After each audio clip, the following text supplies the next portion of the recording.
劉家良係一個指標人物啦，佢嗰啲真係功夫片啦。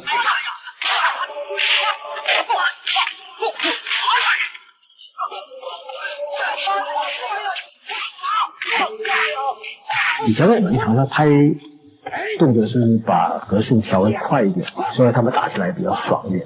可是刘家良的动作是要把格数调慢一点，因为打得太快，来不及看了。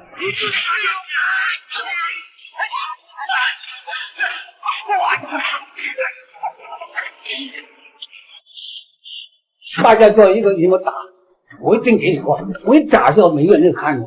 有时候打的时候，师傅啊，你想怎么打出来的？我说我不能打嘛，习惯打嘛。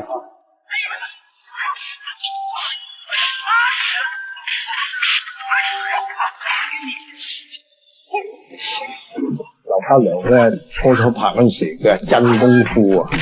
真功夫拍出嚟要好睇咧，你又一定要拳拳到肉。